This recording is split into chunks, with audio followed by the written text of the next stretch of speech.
On this week's episode of Ride the Lightning, the Tesla unofficial podcast, Elon Musk announces another price increase for the full self-driving capability package, and I've got a theory about it.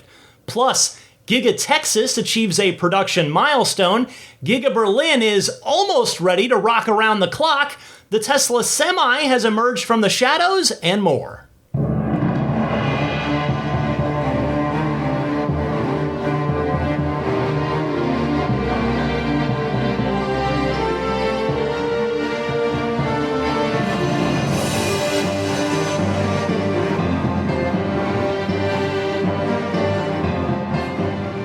What's happening, friends? Welcome to episode 369 of Ride the Lightning, the Tesla unofficial podcast for August 28th, 2022. I'm Ryan McCaffrey to my left, looking longingly out the window, Daisy the Boxer, and boy, it has been a hectic week. You ever have one of those weeks where you're awake early, you got to get up early every morning, and it just feels like you never quite get anything done, and then you got to repeat that all week long? I'm not complaining. It was just a hectic week. I am happy to be with you now on Ride the Lightning because it means that it's the end of my week. This is always the last big project of my week each week. So I am happy to be talking about all things Tesla with you now. Before I get started, I hope all of you ludicrous tier backers and higher on my Patreon enjoyed this week's Lightning Round episode, which is the weekly bonus mini episode that I do on my Patreon about EV adjacent, Tesla adjacent things. In fact, this week it was about Tesla specifically. It was why I think Tesla needs to commit to open and to curate a history of the electric vehicle museum. It's about a 20-minute mini podcast on that. Check it out at patreon.com/Tesla podcast. All right, let's get started with a very busy week of Tesla news. First up, I hate to start with bad news, but this is the big story of the week. There's no ifs, ands, or buts about it. The price of the full self-driving capability software package is going up again. Here is Elon Musk tweeting the announcement saying, quote, "After the wide release of FSD beta 10.69.2, the price of FSD will rise to $15,000 in North America on September 5th. Current price will be honored for orders made before September 5th but delivered later." And then he added in a follow-up tweet, "Note, you can upgrade your existing car to FSD in 2 minutes via the Tesla app." And so the price rises again, not going up by $2,000 this time, but instead by $3,000. And I'll be honest with you, my friends, I'm a Tesla fanboy, self-admitted. I love this company. I love the cars. I love the mission. But I've got zero defense for this price increase. Now, I know that Elon, in his core, in his bones optimism that I've talked about, that I believe that is a core character trait of his, is that optimism. I know that he believes the software is worth it and or is going to be worth it. But I feel like a little bit of a broken record because just as I said last time when it went from $10,000 to $12,000, I can simply no longer recommend anyone purchase this. And by the way, of note, it's increasing on a beta that not everyone can even get yet, even if they want it and have paid for FSD. That's sort of the extra layer to this. Now, I'm not saying that you shouldn't buy this or that you won't enjoy it if you do. I'm not making a judgment on your purchasing decision. I am simply saying I don't think it is worth the price it is being listed for now. And I just don't feel that it offers fair value. I mean, it's that simple. And I put this was the easy question to go with on this week's Patreon poll, which again, you don't need to be a Patreon backer to vote on. Every week I put up a question for the Ride the Lightning audience on patreon.com/Tesla podcast and tally the votes as I talk about it on that weekend show. And this week, the question was simple. Would you pay $15,000 for the full self-driving capability software package? And I said, regardless of your reason either way, just basically no matter how you slice it, bottom line, would you pay 15 grand for this? And more votes than usual. The last few weeks have been about 150 votes. We got almost 200, 195 votes on this. 82% of you said no. You would not pay $15,000 for this. A quick sampling of the comments. Howard Saltzman, it wouldn't be worth $15K to me until level 4 autonomy is achieved. Steve Kopic, we purchased FSD in 2020 for $8,000. Glad we bought it then. Corey Notrica, EAP, Enhanced Autopilot is the better value. I use that functionality regularly. I can't justify an additional $6,000 right now. A number of people talking about the desire to have it be transferable, and that is a refrain we hear time and again from the community that Elon has shot down in the past, the recent past, when it's been the question has been put to him about this. So I'm going to go a step further, because the only way that I personally, as a Tesla podcaster, as somebody who studies this company religiously week in and week out for year after year after year, the only way I can make sense of this is to suggest the following. I don't think Elon and Tesla even want anyone to purchase the whole kit and caboodle anymore. I think Elon and Tesla want to push everybody to the subscription model. Because after all, other businesses that once offered lifetime subscriptions on their products, which effectively is what buying FSD is, minus the part where if your car gets totaled in a way that's totally not your fault, if somebody just hits you and totals your car, you are completely out of luck and you cannot transfer that full self-driving software package to a new car. So I think they're pushing everybody to the subscription option.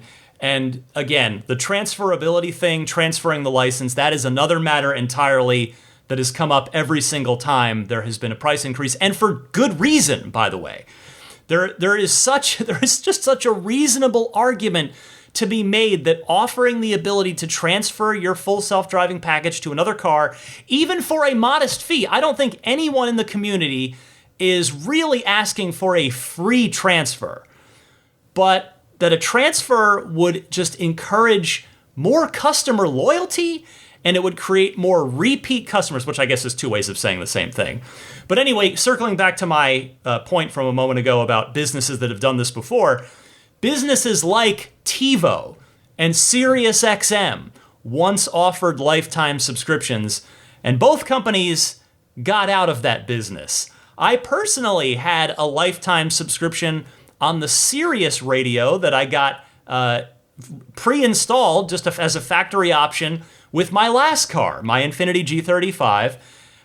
I had that car for 12 plus years, and I did the math at one point, and that lifetime subscription paid for itself roughly 3 times over. So you can see why the Siriuses and the TiVos of the world got out of the lifetime subscription business. Recurring revenue, that is the new hotness. And that is what I think Tesla is doing here.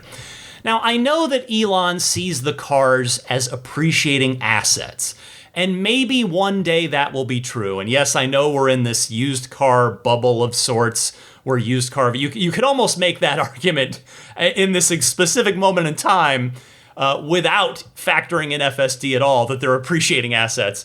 But I think any reasonable Tesla fan, Tesla owner who lives with the car and with the FSD software can see that while, yes, the autonomous capability is progressing, we're still a long way from the cars being able to autonomously drive you where you want to go, allowing you to completely not pay attention, to work, to watch a TV show, to play a video game, or to sleep while the car does the driving. Now, Hardware 4 is due soon. I've talked about this on recent episodes. Maybe it's coming this fall to the fleet. Maybe it's going to debut with the Cybertruck in the middle of next year, but it is coming. And when it does, it will take time for the Autopilot team to fully tap into that hardware's potential. And so that kind of leads me to a good question, which I think, unfortunately, I already know the answer to.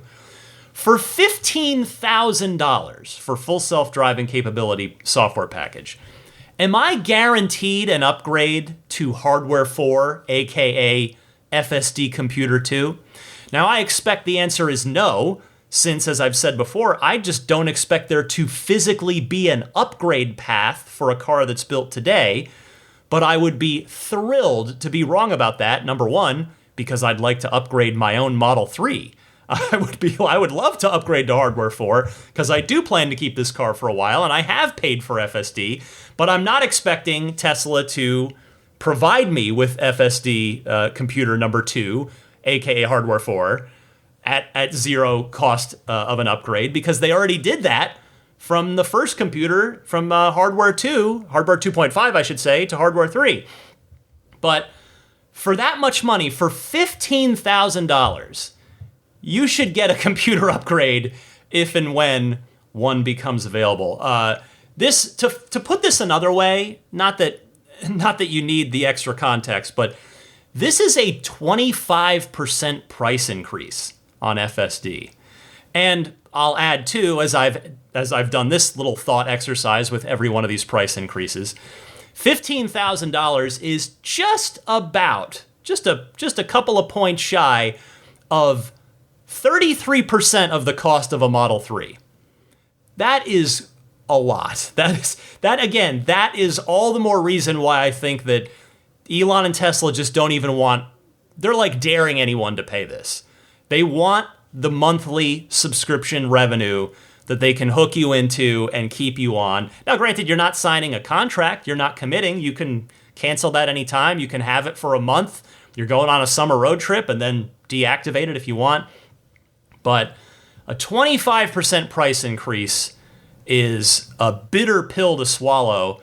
And thus, the take rate on the full freight FSD software package is bound to go down. It's certainly not going to go up, which again is why I think this has to be a push towards subscription. By the way, on the subscription front, if that price doesn't change, if it stays at $200 a month, which is where it is now, it's actually a better deal in most cases, because the math works out to 75 months or 6.25 years in order for buying it outright at $15,000 to become a better deal than simply paying the $200 a month. Now, if, as I do expect, if the price of the monthly subscription goes up, presumably to $250, it pushes the break-even point back to where it's been, which is 5 years, 60 months. I've been recommending enhanced autopilot to anybody that asks me. You've heard me say this before. Now, you may disagree, and I wouldn't argue with you.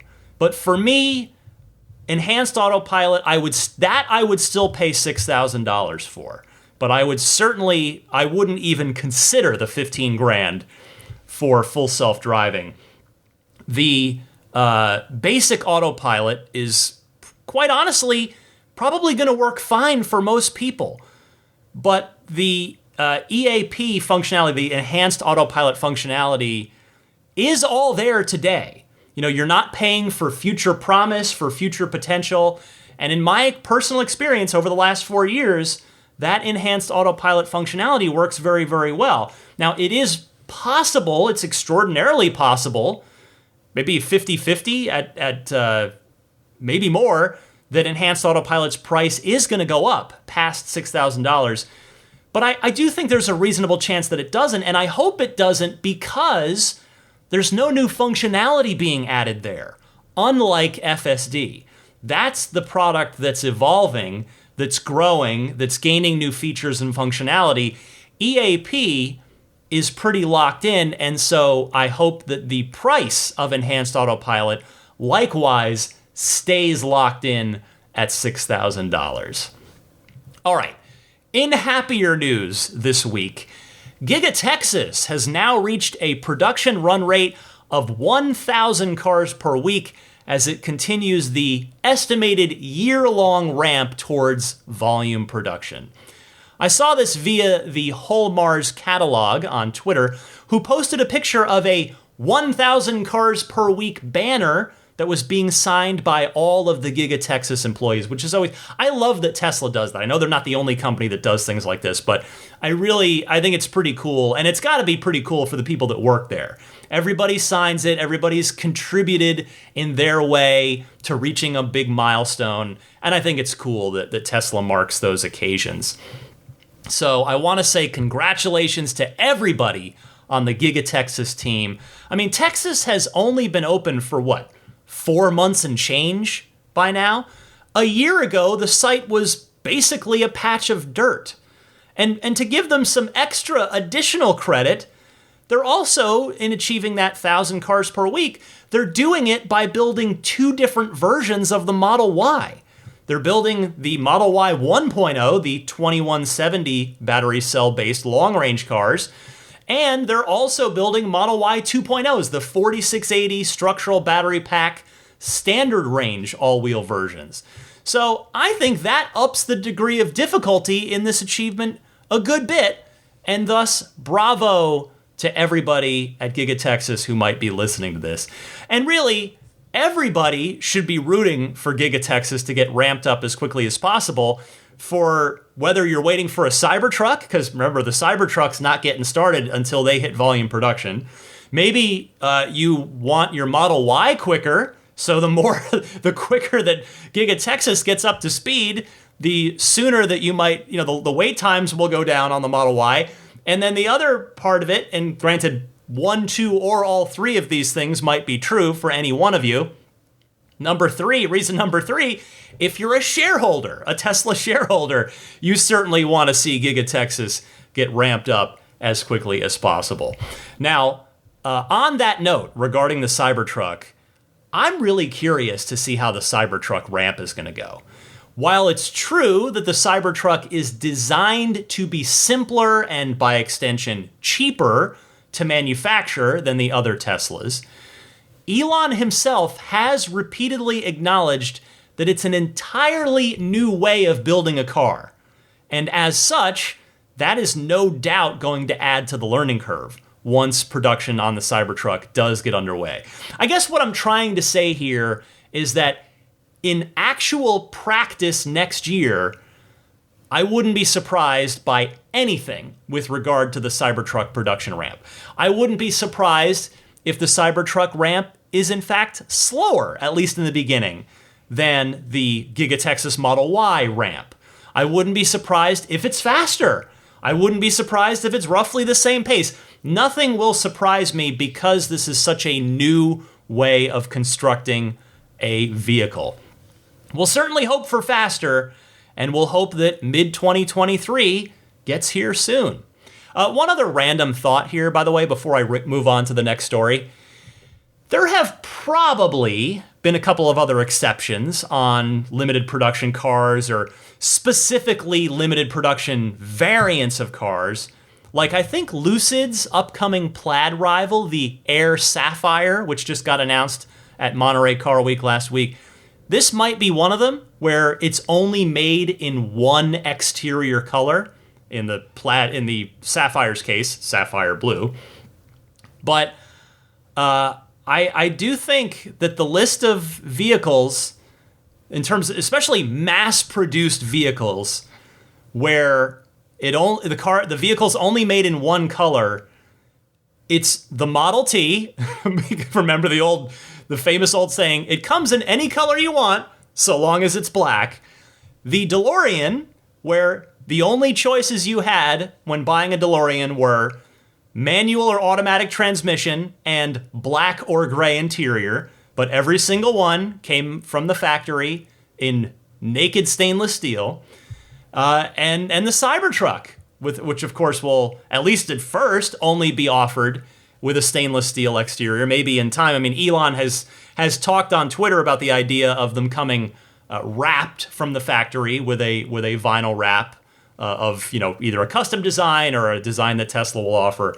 But yeah, I think it's a short list of cars over time. I'm sure those of you out there with deep knowledge of car history and of the car world can probably come up with a couple of examples of, as I said, like even if not specific entire lines of cars, like an entire one whole vehicle regardless of option.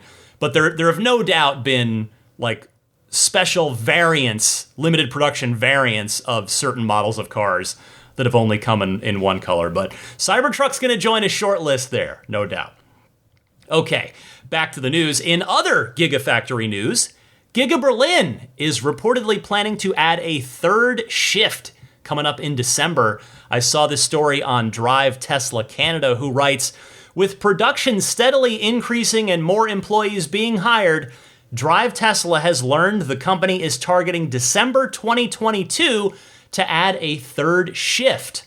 By adding a third shift, the factory will be operating around the clock, 24 hours each day.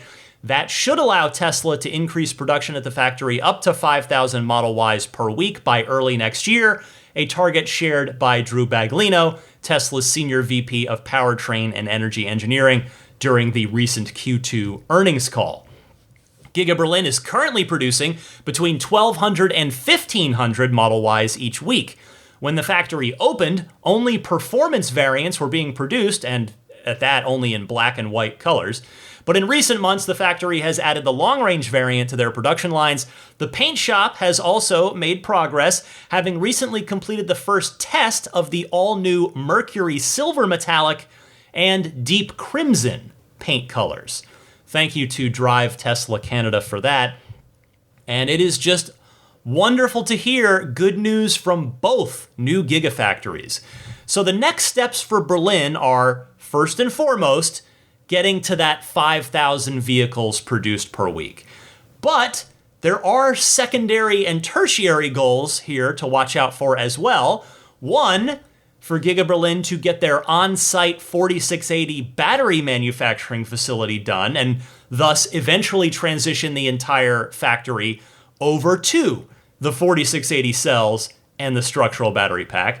And then finally, as Drive Tesla Canada noted, rolling those new paint colors out of the paint shop. Now, I still maintain my belief that these three new paint colors, the aforementioned Mercury Silver Metallic and Deep Crimson Multicoat, along with one that wasn't mentioned there but we know is coming, and that's Abyss Blue Multicoat, I still maintain my belief that those colors will be replacements for the current colors Midnight Silver Metallic, Red Multicoat, and Deep Blue Metallic, respectively, rather than be added alongside them.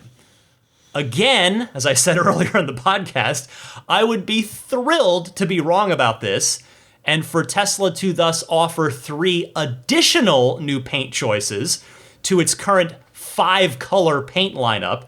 But as I've said before, Tesla's hyper-focus on efficiency and the fact that these colors do pretty well match up with colors that the company already has. So, it's not like one of these new colors is green or orange or purple or yellow.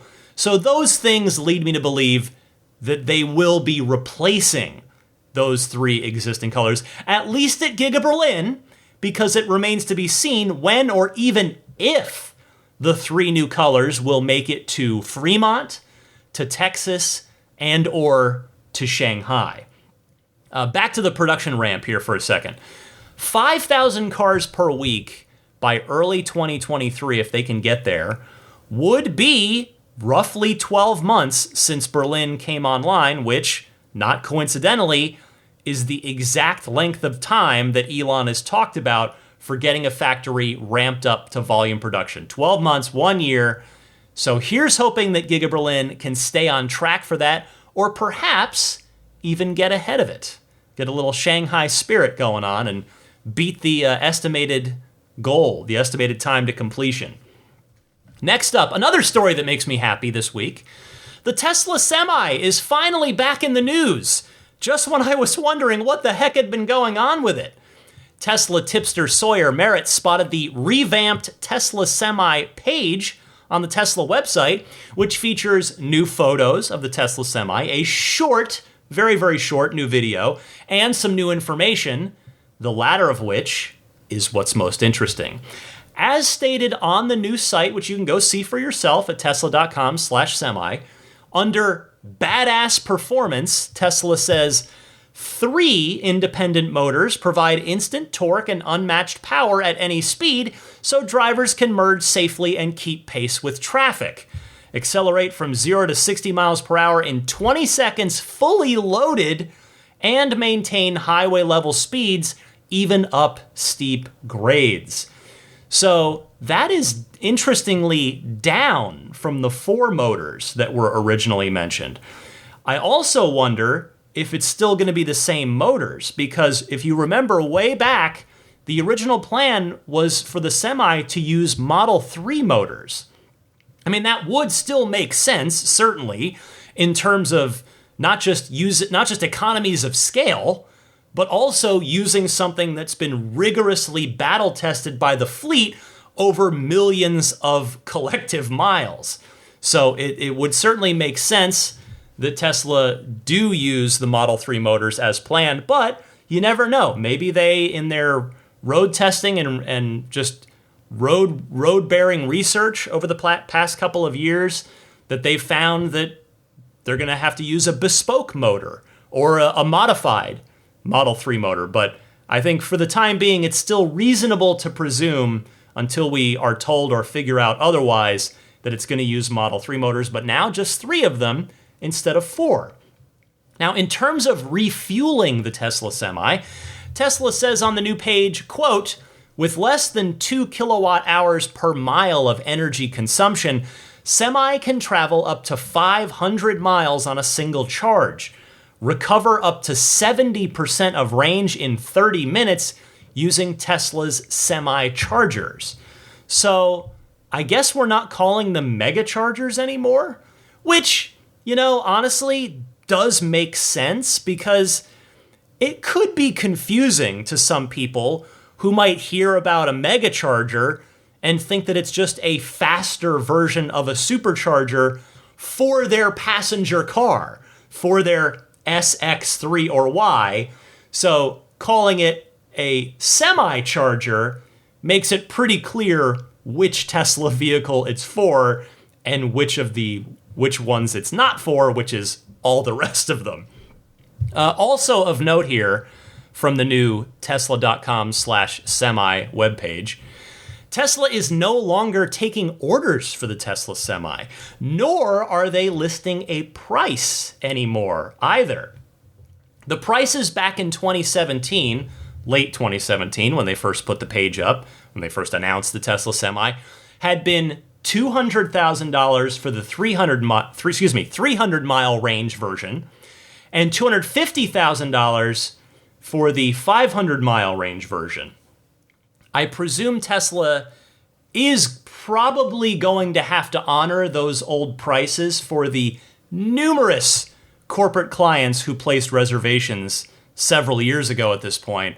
I presume Tesla will fulfill those orders in 2023, and then that's when I would expect Tesla to put the order page back up, and I would certainly expect them to put it back up with significantly higher prices. Probably at least $50,000 higher on each of those Semi variants, maybe even more. Could be even $100,000 higher. That would not surprise me, given what's happened in the automotive industry over the last couple of years. Nevertheless, though, it is great to see Tesla bringing the Semi back out into the light and to give us an update on its final specs, too. I love hearing about it. Hopefully, the Semi is on track to start delivering to those companies that have had them reserved for, in most cases, years. And hopefully they'll start getting them early next year. Because remember, Elon said that this year, 2022, was all about scaling up production. And next year, 2023, is all about shipping new products. So here's hoping that the Tesla Semi gets 2023 off to a very good start in that department very early in 2023. And let's see, 2 more stories for you. First up, Tesla has launched profiles for synchronized settings across multiple vehicles. Thanks to Teslarati for posting about it. Now, the release notes for this software update say Keep your settings and preferences synchronized across all supported vehicles using your Tesla account, including mirror, seating, and steering wheel adjustments, autopilot, driving, and climate control preferences, navigation, media, and data sharing preferences as well. And finally, they note you can set up your Tesla profile from the driver profile settings and change your profile picture from the Tesla mobile app. So those are from the release notes.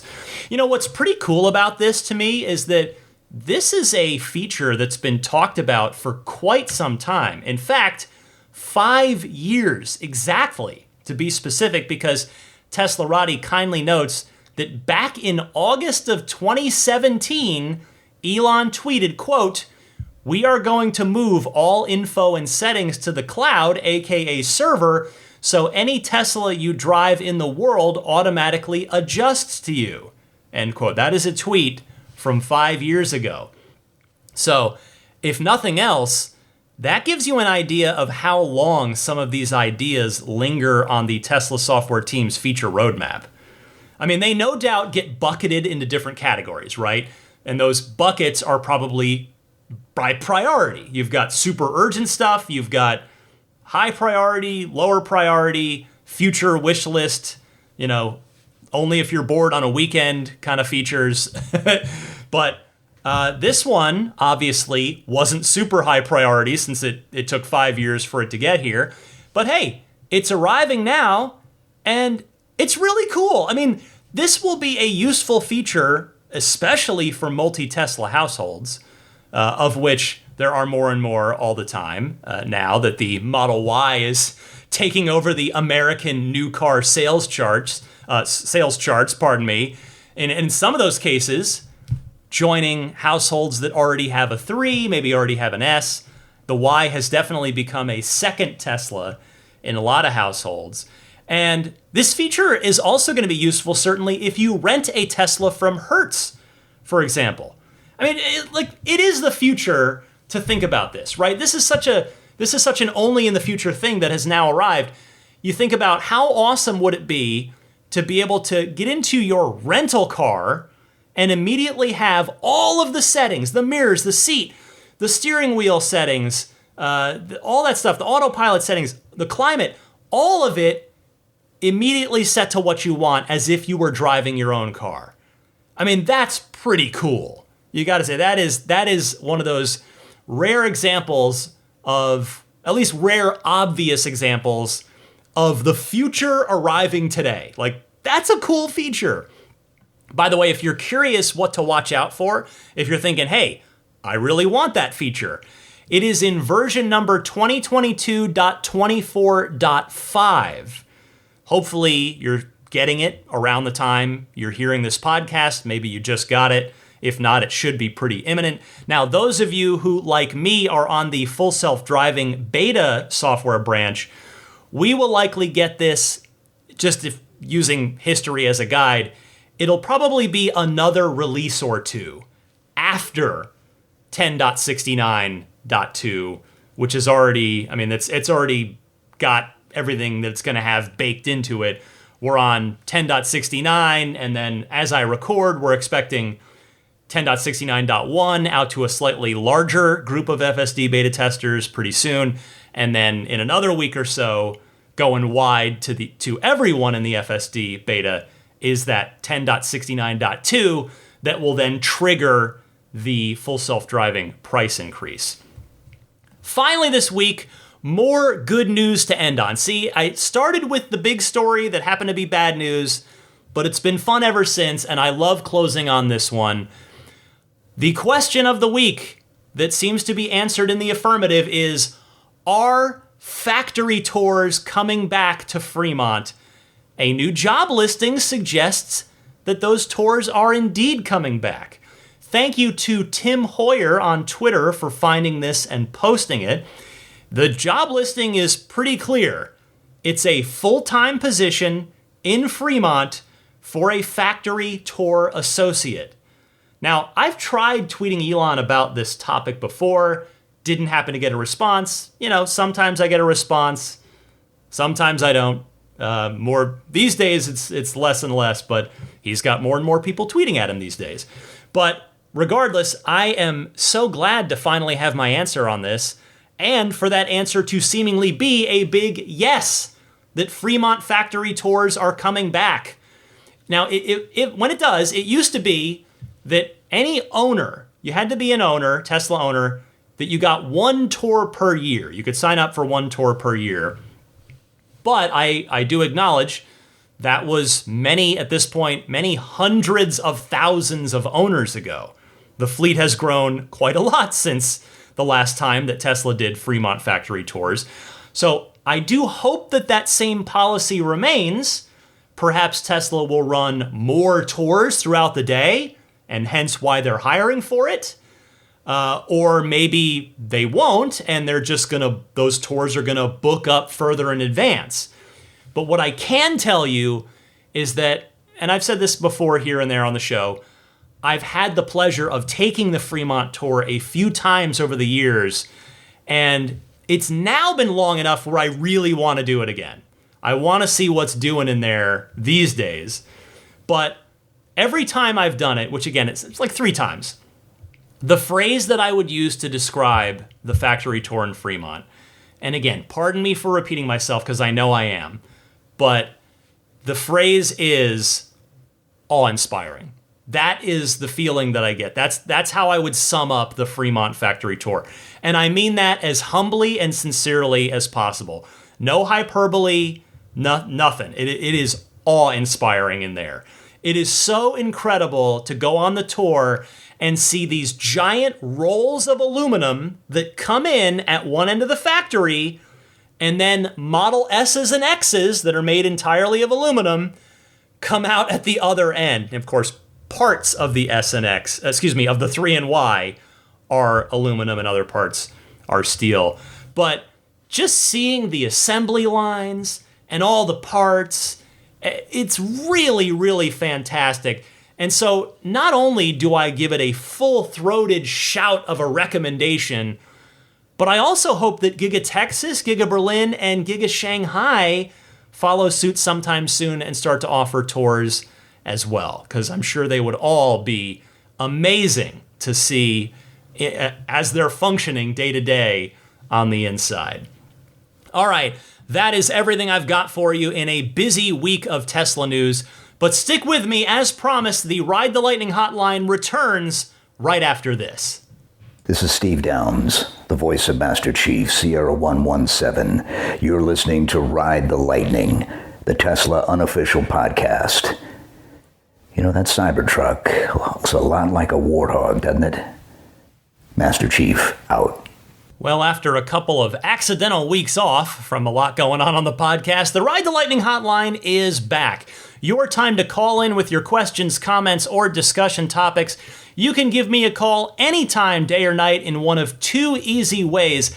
Either use your smartphone's built-in voice recording software, record your question, please try to keep it to 90 seconds or less so that I can get to as many people each week as possible, and then email that file to me at teslapodcast@gmail.com.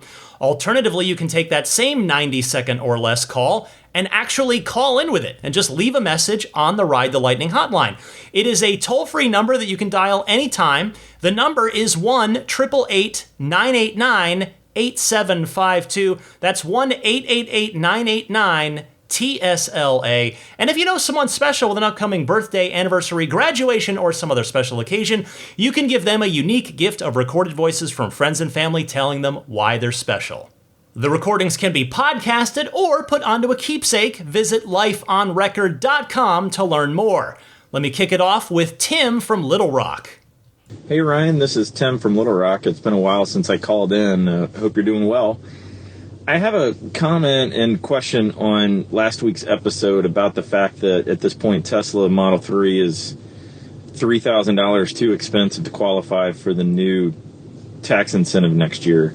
So what I'm wondering is, if Tesla refuses to change their margins and drop below that threshold, my understanding is that the bill of sale would just need to reflect the bottom line MSRP of the car to be below the threshold to qualify for the tax incentive. So couldn't the purchaser just ask for either their trade-in to be reduced by $3,000, or if they have the cash available, even offer just to cut them a check back?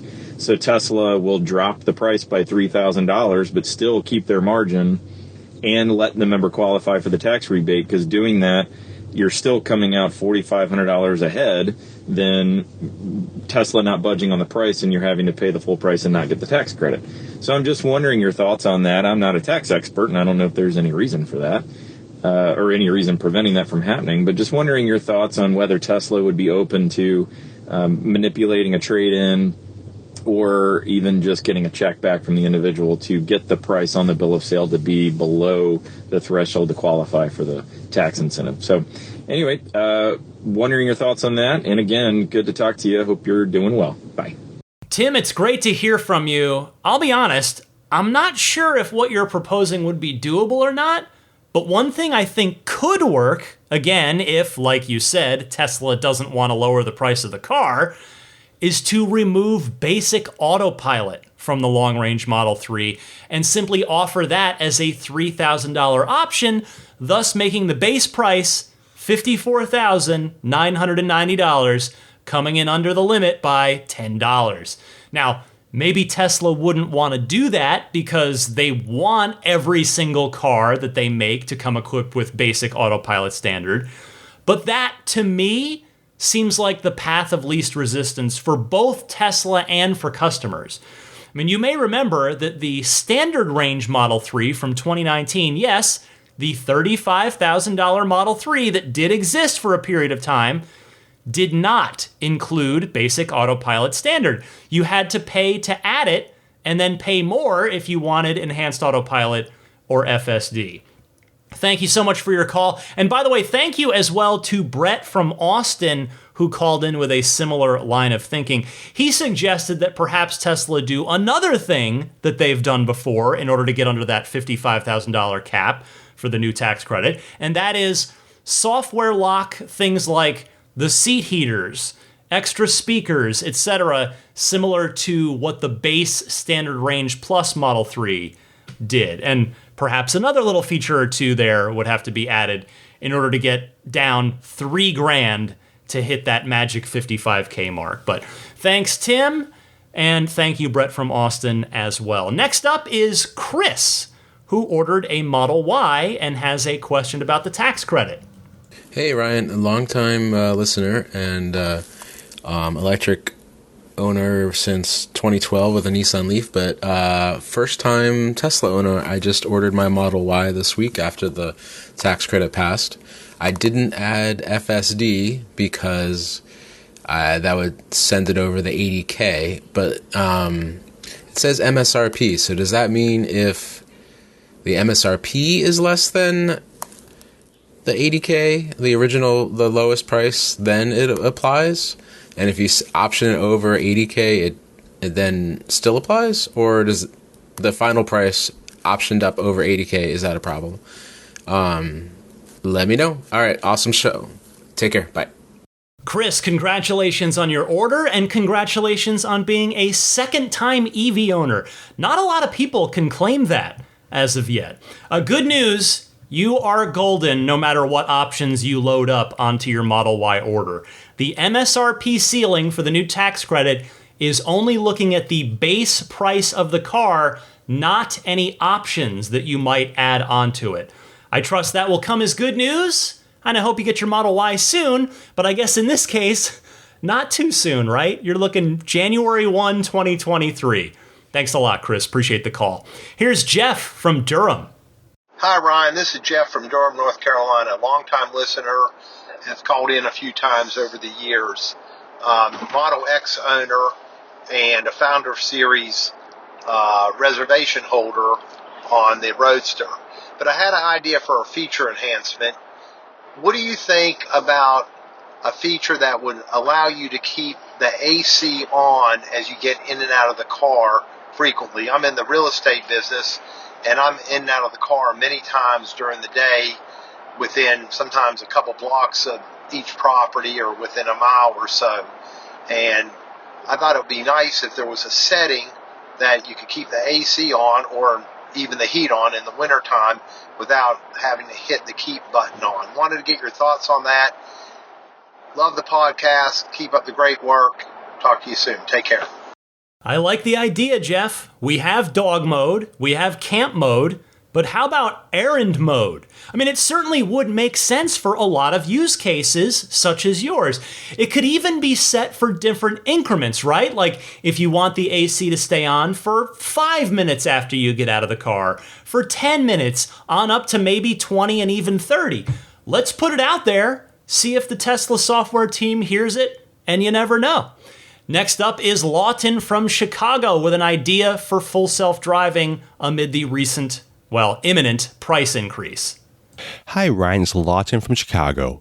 Wanted to comment how Tesla could make FSD price increases more gradual, while at the same time potentially earn the company more overall.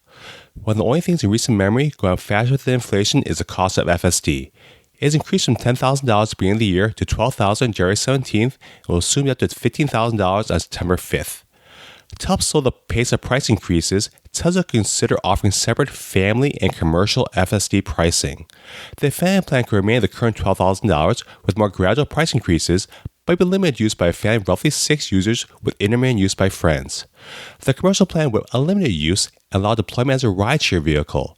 Since the commercial plan has the ability to actively generate income, Tesla can more rapidly increase prices for it. Tesla Apple Computer offers 3 pricing tiers for its computers and phones to maximize choice and profit, so should Tesla.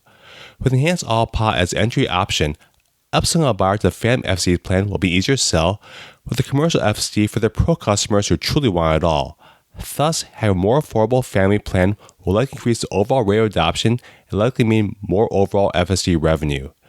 Thanks for your ongoing dedication to the Tesla community and keeping the podcast fresh and interactive with new Patreon polls and lightning rounds. Look forward to your thoughts. Lawton, I like your proactive thinking here because clearly something needs to be done, right? Tesla can't just continue to raise the price of FSD at ever-increasing rates and expect the take rate, to not go down. Now, as you noted, we went from 10 to 12 and now 12 to 15K. Is $20,000 next? I mean, I don't think it's out of the question at this point. And with regard to your idea, I think you're wise to separate personal and family use from commercial use, given that Elon himself has repeatedly done that very same thing in examples that he's brought up over the past few years, talking about like owning fleets and making money that way.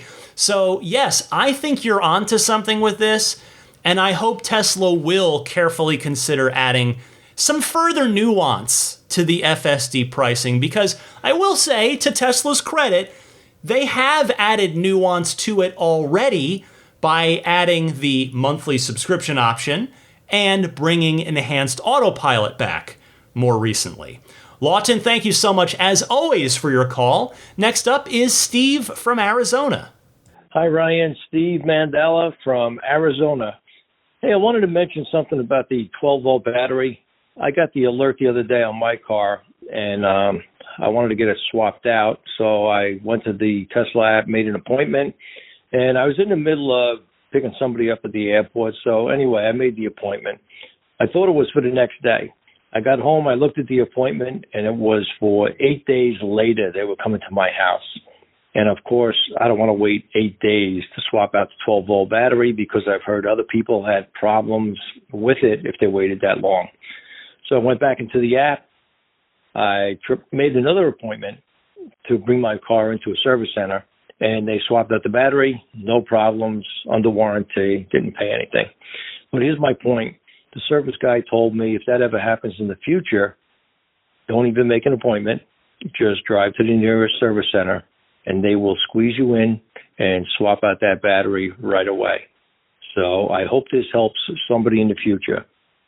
Ryan, thanks for the podcast. I listen to it every week. Keep up the good work. Bye-bye. Steve, I appreciate the kind words. I'm not sure if the policy you're speaking of is a nationwide one or if it's just this service center telling you that. Hopefully it's a company policy, because I agree that this is how it should be. If the 12-volt battery dies, you are stranded. And Tesla should not want that to happen to its customers. If I have any Tesla service employees listening to this that might be able to clarify this for me, even anonymously, I don't want to get anybody in trouble, please email me, teslapodcast@gmail.com. Happy to keep you anonymous. I just want to know if Steve's service center was talking at a school there, or if this is what any of us can do no matter where we live. Steve, though, I am glad that you got taken care of regardless, and thank you so much for calling in with this one. Our final call this week comes from Jared in Seattle with a feature suggestion. Hello, Ryan and Ride the Lightning community. I hope everyone is well. Ryan, thank you again for all that you do for this community, and I hope you, your family, and Daisy are all well. I'm calling with a feature suggestion for any Tesla employees that are listening. Under navigation, one of the options is to use the HOV lane, and it's a simple toggle yes or no. But since the car knows when people are sitting in various seats and knows, for example, that I always have car seats in the back because I've set those for where my kiddos have car seats, it can use the difference of weight between sort of what the average is and when someone is sitting in a car seat or sitting in a seat to know if we've hit more than 2 or more than 3 occupants.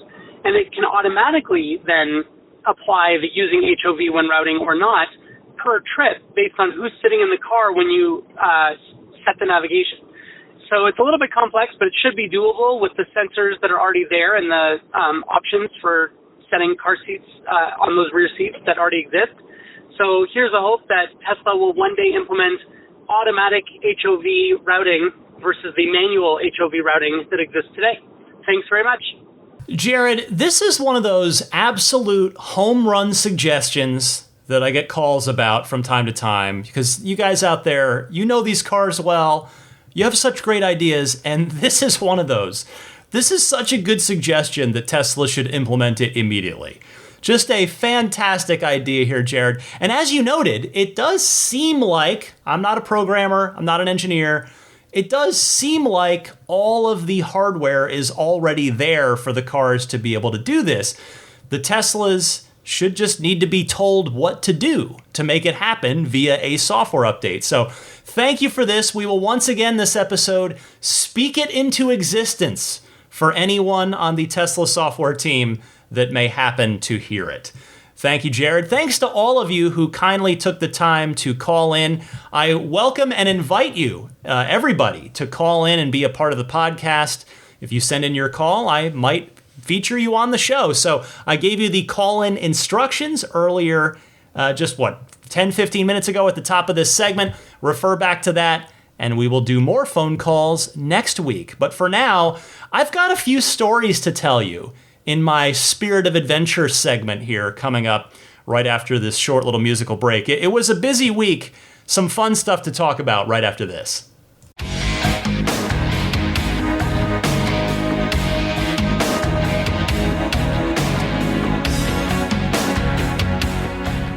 I have a couple of stories to tell you here, and like the main part of the podcast early on, I'm going to start with the bad news, and then I'll go to the fun stuff. So the unfortunate story is that on the way down to Pebble Beach last week for the DeLorean Alpha 5 EV reveal, I told you I went down twice.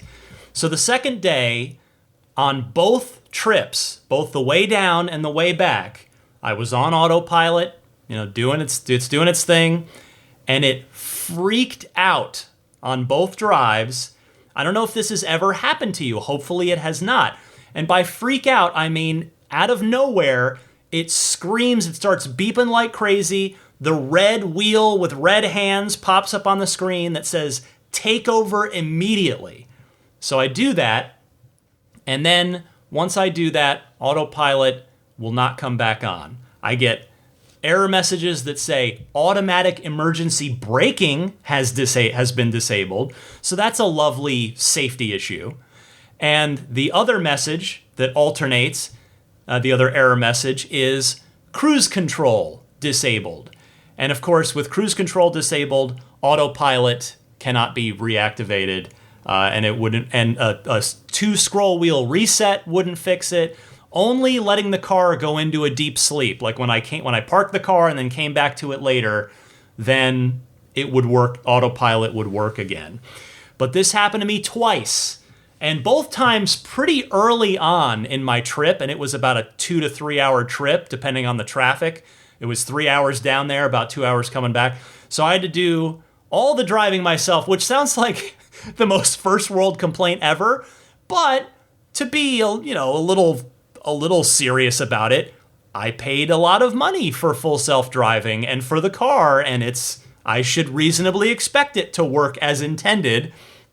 And instead, it completely flipped out on me, and then again, seemingly was safety compromised with automatic emergency braking being disabled in addition to autopilot. Now, also, just a weird little part of this is the on-screen visualization of your car and then, the cars around you. The cars around me wouldn't show up anymore after this freak out happened. So it was just my car and nothing else. Thankfully, the cameras worked. I could turn on my backup camera, turn on the repeater cameras, but autopilot, dead, not showing any other cars rendered on the screen. And so I've made a service appointment for this, and we'll see what happens. It's for this week. Weirdly, when I put in, it only gave me mobile service as an option, which normally I would want mobile service, but I feel like in this case, they're going to want me to bring it in. So I'm sure at some point this week, Tesla San Francisco, who is the service center I always use, and they've been good to me so far, I'll say that. I've had a pretty good experience there overall. I'm sure they're going to call and when they read my service request, and then they look at the logs of the car, because it had error logs. In fact, I'll give you, in case there are any people in Tesla service listening to this, I will give you the error codes for this real quick, just in case you're curious. So the active alert when this was actually happening, automatic emergency braking disabled, is APP_W009, and then cruise control disabled is DI_A124. But anyway, not thrilled about it. And after this had happened on each way, I thought about it, and I remembered this has happened before, but not in a while. Not in a while. I don't know if the fact that it was a long trip had anything to do with it. I don't know if it was just a fluke coincidence, what the deal, because it was at different times of day, different roads. I don't know what the deal was with it, but without knowing anything, if this is the full self-driving computer, the Hardware 3 computer, which, I mean, it seems like that's what flipped out is the computer, and then a reset, after the car went to sleep, came back later, it worked again. If it turns out that it's the full self-driving computer, I looked it up in my logs. First of all, my car is less than 1 month out of warranty. It's been like 3 weeks since it went out of warranty. So there's potential kick in the pants, number one, because I don't know what a full self-driving computer costs to replace out of pocket, but I'm guessing it ain't cheap.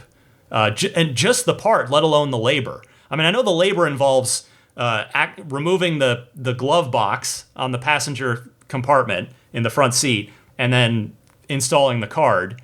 And I'm not sure if anything else goes into it. I know that's the heart of the job is physically replacing the card. But I cannot imagine what this costs, and I have a bad feeling I'm going to find out. And so there's that. But then the double kick in the pants, the double kick in the groin is that, as some of you may remember, I had a bizarre autopilot issue a little over a year ago. I went back and checked my records 15 months ago. And as you know, as most of you probably know, any work that you get done at least by Tesla, I'm not sure how other companies are, but the work you get done has a 1-year warranty attached to that. So, if the full self-driving computer had failed again within a year and the car was out of warranty, it would be that specific thing would be under warranty. And so I'm like double screwed here. And so we'll see what happens. We'll see what Tesla San Francisco finds when they dig into the logs. But anyway, I think I didn't finish. You may remember I had an autopilot computer replaced already because The problem I had before, this was again 15 months ago that it was replaced, and so the problem was, a year plus ago, was weirdly after supercharging and getting back on the freeway, my car would not just ping pong in the lane, it would swerve out of the lane and be doing like S-curves like it was drunk. And it eventually ended up going to the engineering team, and that's who ended up ordering the hardware, the full self-driving computer replacement for me, which Tesla San Francisco kindly took care of. So if this is another full self-driving computer, I implore, if there's anyone in Tesla service, anyone at Tesla San Francisco, I implore you to show me some mercy on this, because again, I'm just barely out of the warranty window. I mean, the dates are what the dates are, right? I can't lie, or there's nothing for me I wouldn't lie, but it's more than a year, and the car is out of its 4-year warranty, bumper to bumper warranty, but I'm so just barely out of the window on not one but 2 layers on this that I really hope please show me some mercy and do this as a goodwill repair, because it's just, oh man, this would hurt a lot. Not just my wallet, but it would just be such a shame. I don't know. I'm just rambling now, but I'm a little stressed on this because, now that I'm out of warranty and I've already had a full self-driving computer problem, and I'm just dreading what this would cost if I had to pay out of pocket. So we'll see what happens. All right, let me tell you about something more fun, and that is this is going to be especially fun for longtime listeners. So if you've been listening since the beginning, I've talked about how my amazing wife has kind of been on a Tesla journey herself. When I started the podcast, and before I started the podcast, she was just, not that she wasn't on board with electric vehicles, she certainly was. But, when I said, it's not just that I want a Tesla, but, the Model 3, the one that'll be more affordable, I want the performance one because I want to have all the fun. And she would tell me, like, you just need 4 wheels and you need the basic, just get the basic thing. She wasn't really on board with the whole experience, right? As I saw it. And over time, as the podcast has established an audience and Elon started responding to my questions on Twitter back in 2018 as I was waiting for my car, and then as I got the Elon interview and got the Franz interview, and she started to look at this and go, well, wait a second. She started to buy in more, I guess is the short way to put it. She really started to kind of get more into it. And she's had, as I've said before, a Mini Cooper, 2005 Mini Cooper. She's had it for 18 years because she got it in 2004. 18-year-old car that's finally, it's at the point where it's about ready to be replaced, and she's really seriously looking. And I mentioned before, we're looking at the Bolt, and certainly the Bolt is appealing, especially since it is going to qualify for the tax credit. So that is a car we're going to take a look at. But she started asking me about the Model 3. And so I set up a Model 3 test drive for her, which we did last weekend after I recorded last week's show. And I have to say, I'll be honest with you, I did not have any expectations that she was going to instantly love it, because she's not predisposed to, she's not already an enthusiast about this like you are and like I am. And there's any million things on a car, right? Where when she finally gets in the driver's seat, because she's never driven my car, which some of you might be like, wait a minute, that's crazy. How is that possible? And I acknowledge that it's all me, because I'm so protective of the car. It's not that I won't let her drive it. It's that she doesn't want to drive it because she knows how insane I am and meticulous I am about my car. And so she knows that if anything happened, she would feel terrible. And so it's not that she hasn't been invited to drive my car. It's that I drive her crazy with regard to the car. I acknowledge I own that. It's not her, it's me. But so this was her first time driving a Model 3 after spending however many thousands upon thousands of miles as the passenger in a Model 3. And so when someone drives a car for the first time, there can be anything that you might not like. You might not like how the seat feels. You might not like how the car, like if the car feels too big, or how if the mirror, the visibility doesn't feel right to you. There can be any little thing where you're like, it doesn't, especially my wife is a woman, as I've said, who likes smaller cars. She has a Mini Cooper. She would prefer Tesla make a Mini Cooper-like, tiny Tesla, but that's not happening. And so she starts driving it. We go on the test drive, and I'm in the passenger seat. So the roles are reversed. This has never happened before. And I'm just being as supportive as I can. And I'm telling her about, if you just tap the blinker, give it a light press, it does 3 blinks and then stops. Or if you press it all the way down, of course, it comes all the way on. And just giving her some pointers about the car that she may not have already observed from watching me, from being in the car when I'm driving. And I asked her, the first question I asked her, I wanted to just let her form her own opinion and not try to color her experience.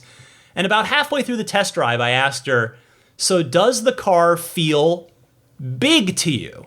Because I knew that would be a big consideration for her. And she said, no, it doesn't feel like a big car. And that was great. So the long and the short of it is, we get done with the test drive, and she really liked the car. She wasn't like jumping up and down saying, let's order it right now, because what we're gonna do is, number one, we're gonna also try to test drive the Bolt. We do want to take a look at that car. I know that car is not gonna be a Tesla.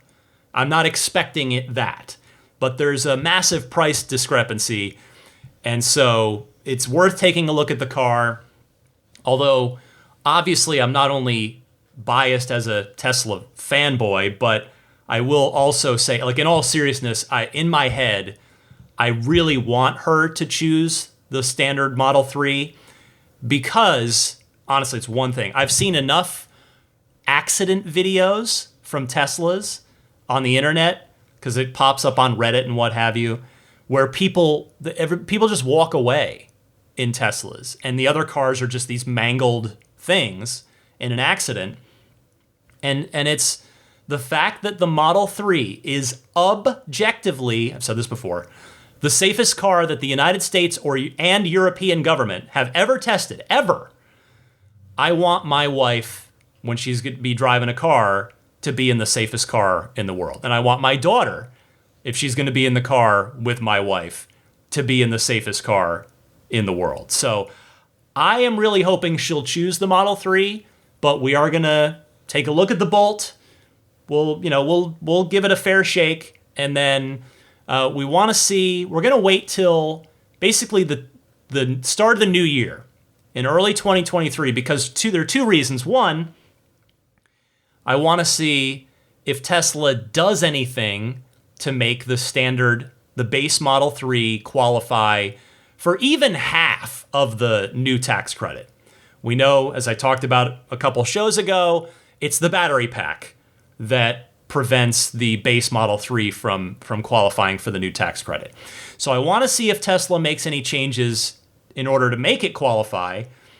And then number 2, the definitely secondary reason to that is the 2023 models, if history holds, will start getting built at Fremont in November of this year. And if there are any little changes and maybe little upgrades to the battery, I mean, we know that Tesla makes improvements and changes every week throughout the year. They don't wait for a proper model year. But it's also true that there are changes sometimes on the actual model year. For instance, the switch over to the LFP battery. A couple years ago, when the Model 3s changed from the chrome trim and door handles to the satin black to match the Model Y. We've seen range increases, battery changes, things like that on those model year turnovers. So that's what we're gonna wait for. We're gonna see where we're at in January, and then make a decision on there. She's definitely gonna buy an electric. There's zero question about that. It's just a question of whether it's going to be a Model 3 or perhaps the Chevy Bolt. But that was fun. Now, what made it even more fun for me was when we were done with the test drive, we're in the parking lot. There was a plaid in there, it had a sticker on it. It was a Tesla car, whether it was an undelivered customer car or whatever. It was just sitting there in the parking lot. And I told her, well, let me show you the plaid. And just peeking in through, we'd never touch the car. Just peeking in through the window, just saying, oh yeah, see, you can see the yoke, and it's got the screen behind the instrument. It's got the instrument cluster screen that the Model 3 and the Model Y don't have. I was just showing her the plaid, and then these two women pull up. They park their car, and they're like looking at cars in the parking lot and saying, oh, this one's got a white interior, and they're like, I think I heard one of them say like, oh, let's see if we can check one out. And I knew, because I had booked this test drive like a week in advance, I knew they probably weren't going to be able to get a test drive. So we're standing there in the parking lot, and I said to these ladies, would you like to see one? I have a Model 3. Would you like to check the inside out? And they were enthusiastic. They were over the moon. They were like, yes, thank you. And her name was Jill and her sister Trish, and they were the nicest ladies. And as it had worked out, my wife and I had driven to this test drive separately because she was going to go have lunch with her sister-in-law. So she had a separate plan for after the test drive. And so I said, knowing that, I said to my, do you want to take a test drive? Do you want to take a test ride? Because I knew my wife, I wasn't going to be inconveniencing her by showing the Model 3 to these ladies. And so so she went off to her lunch, and I was walking around answering all their questions, and then took them out on a short little test ride, of course, with a couple of launches in the Performance Model 3. And this, the woman that was shopping, it was Jill. And Trish was kind of along for the ride. Jill was the one actually looking to buy a car. She has a 370 Nissan Z now, which I was telling her, oh, that's funny because I came from a Infiniti G35 Coupe, which is like the cousin car of the 370Z. So it immediately kind of hit it off there, and I could relate to where she was coming from in terms of the kind of car she was coming out of. She was wanting a little bit of performance, but not necessarily the performance model. And I had a blast. I had a blast showing, giving a demo of my car. And I was telling Jill and Trish, and I've said it on the podcast before, for better and for worse, I live here in the Tesla bubble in the San Francisco Bay Area, and I've never gotten to do that before. I've never gotten to show anybody the car because everybody here already knows about Teslas. And in fact, Jill even said, oh, we came up from San Luis Obispo. I forget why, but they wanted to check out Tesla while they were up here. And so it was so much fun to get to show off the car and answer questions. And I'll tell you this, I think I sold a car for Tesla that day. I answered a million questions, and it seemed like she was pretty set on the long range Model 3. And I told her she could get the acceleration boost if she wanted. And then, see, this is where I'm a bad salesman. Of course, I'm not. It's fine because I'm not a Tesla employee. But then I pulled it up because I think she was asking some pricing question. And that's when I remembered, I had forgotten, whoops, you can't order the long-range Model 3 right now. You literally cannot order it. So I don't know if Jill's going to go with a performance Model 3 or if she's going to just wait it out until next year. But it was really, really fun to answer a bunch of questions about the car and then take them out for a test ride and show off the the roller coaster-like acceleration, which, I'm used to it, even though it's still fun as heck, don't get me wrong.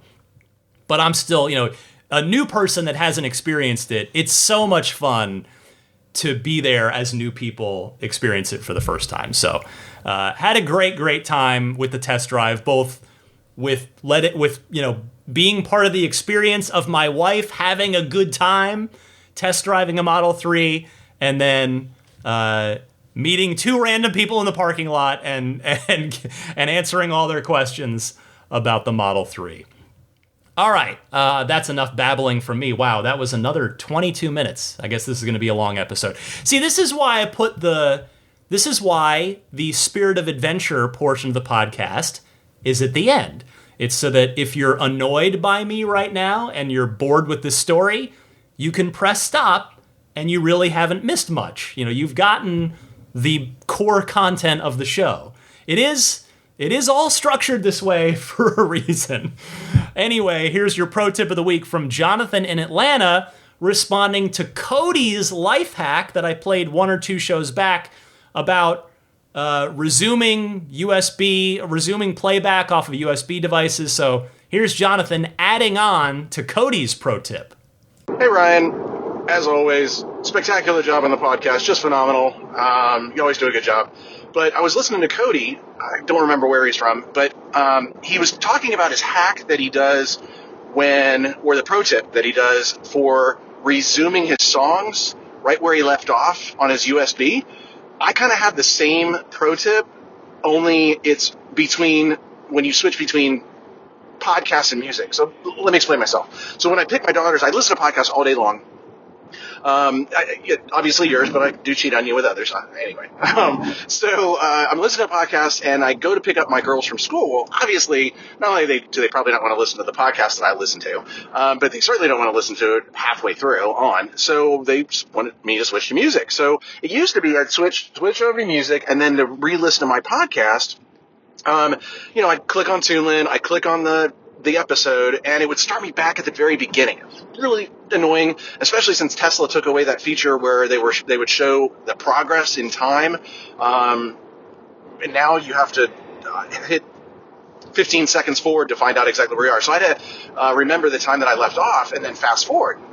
Well, come to find out, a couple weeks ago, I go to switch back, and I accidentally hit the 3 horizontal bar in that where the media player is, the 3 horizontal bar that pulls up what you last listened to or like what you most frequently listen to. And sure enough, if you tap on the podcast, if you're playing music and you tap on the podcast that you had left off, it'll start you exactly where you left off. So just another pro tip. And this is Jonathan from Atlanta. Hey, Jonathan. Well, you are allowed to listen to other podcasts. It's okay. There are plenty of good ones out there on a lot of different hobbies and interests. But anyway, thank you so much for adding on to Cody's life hack there. This is more great info to know. My hope is that Tesla will render both of your pro tips moot at some point by streamlining the interface for listening off of USB devices or Bluetooth. But for now, your suggestion is very much appreciated. Thank you, Jonathan. And if anybody else out there has a pro tip of the week, please send it in. You can send those in the same way that you send in regular Ride the Lightning hotline calls. I love to include a pro tip of the week at the end of every episode. All right, before I get out of here, let me mention some friends of the podcast that can perhaps be of service to you. AbstractOcean.com, makers of many fine aftermarket Tesla accessories. I am partial to their lighting kits, their interior lighting kits. If you've got a Model Y, I definitely recommend that rear footwell lighting kit. If you've got a 3 or a Y, their 4th generation tempered glass screen protector is excellent, and it ships with the installation frame, so it's very easy to get on there correctly. So do check those out, along with their just hundreds of other, all right, maybe at least dozens, for sure dozens of other Tesla accessories. AbstractOcean.com. Use the coupon code RTLPodcast at checkout to get 15% off of your first order. That coupon code again, RTLPodcast, all one word. The Snap Plate. Get yours at everyamp.com/RTL. The Snap Plate is available for all 4 cars, Model 3, Model Y, Model X, and Model S as well. Yes, including the new Model S and Model X. It's the front license plate bracket that is for people like me that would prefer not to have a front license plate bracket. But if you got to do it, everyamp.com/RTL, that's the way to go, because it is a clean, minimalist design that can snap on and off in seconds, but when it's on there securely, and when it's off, it leaves nothing behind. It's like it was never there. So again, get yours at everyamp.com/RTL. Budget Safe Solar. We had our site inspection, which took quite a bit longer than I was expecting. The gentleman took quite a while inspecting our electrical panel.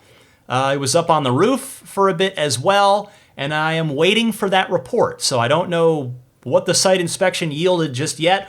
Hopefully I will have an update on that for you for next week's podcast. But in the meantime, if you are interested in solar, Budget Safe Solar wants you to contact them today if you have the slightest interest in installing solar on your home or business property.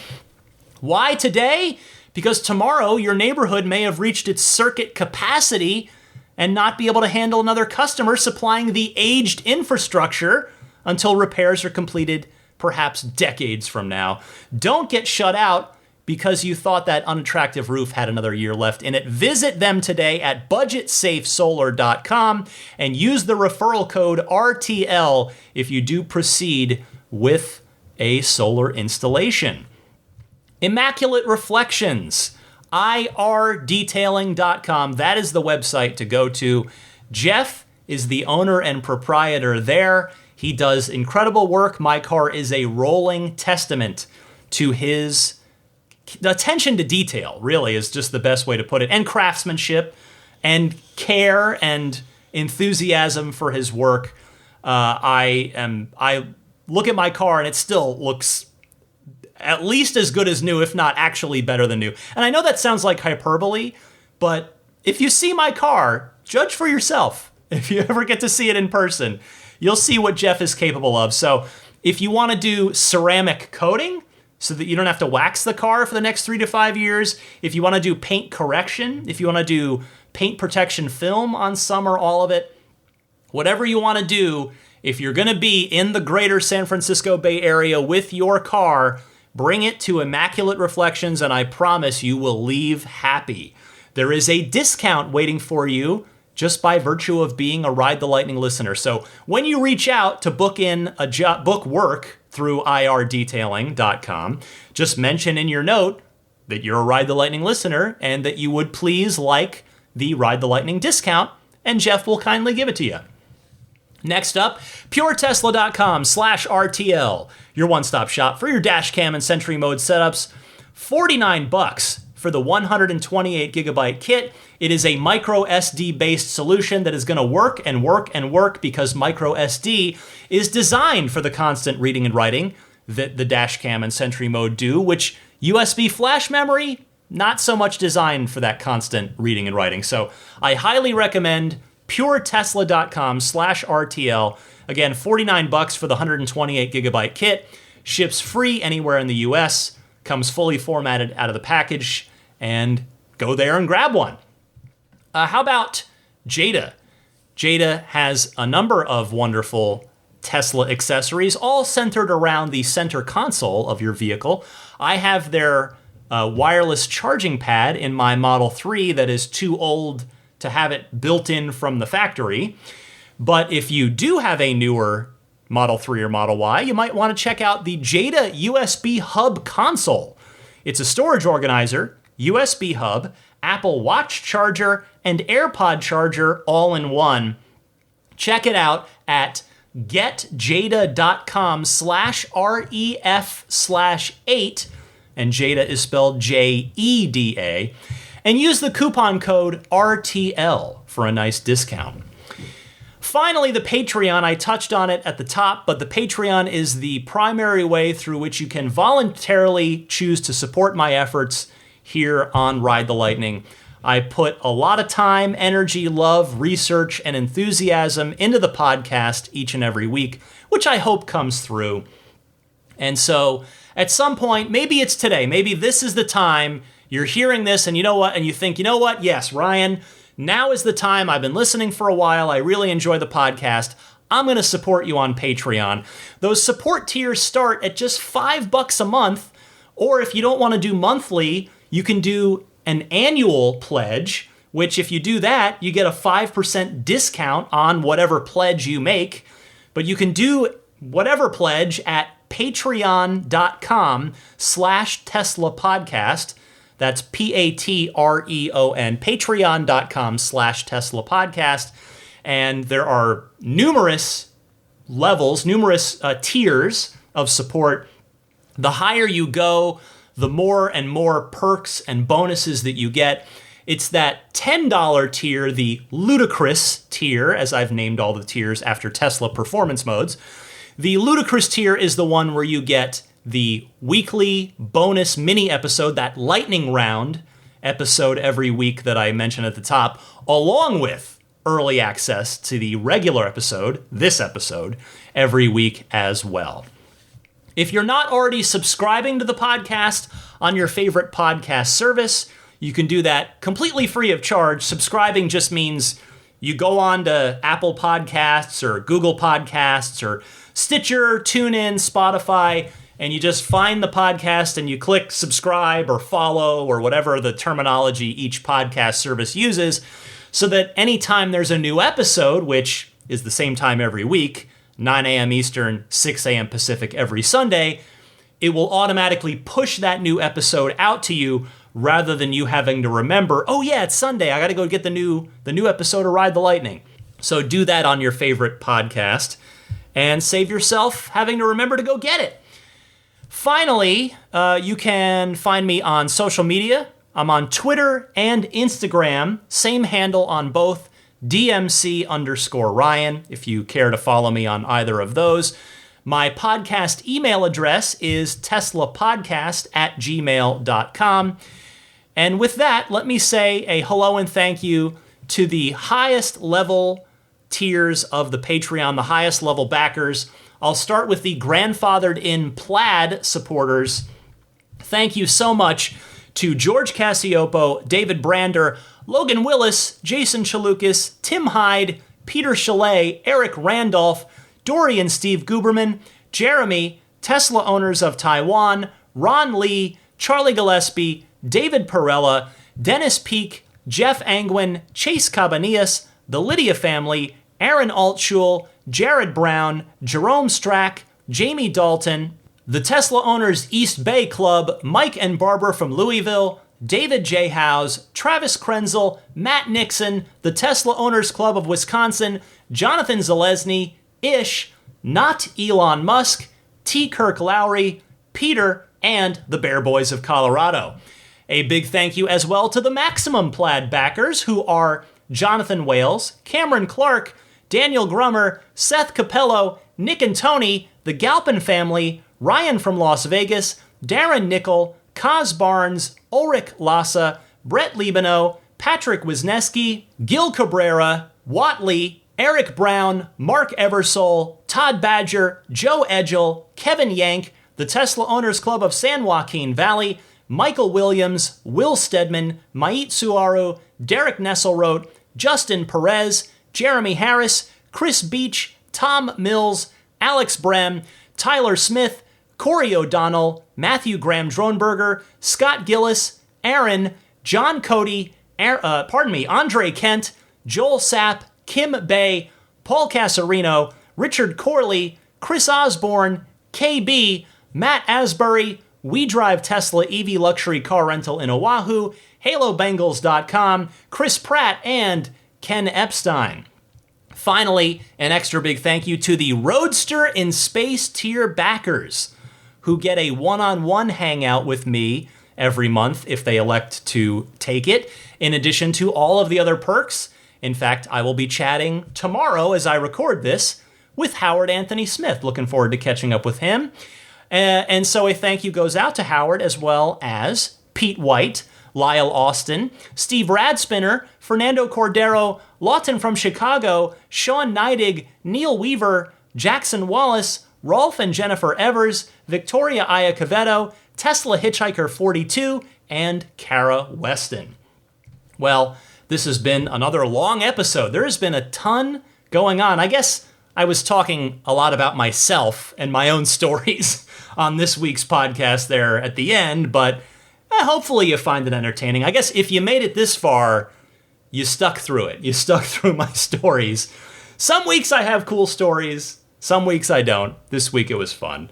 But with that, I will say happy electric motoring. Thank you so much for listening.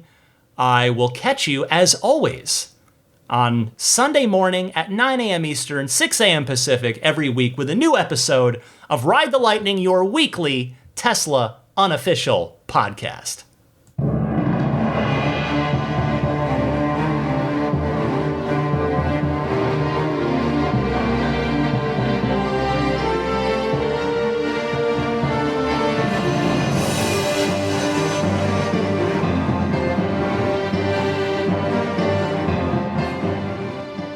I mean, I think a Tesla is the most fun thing you could possibly buy ever.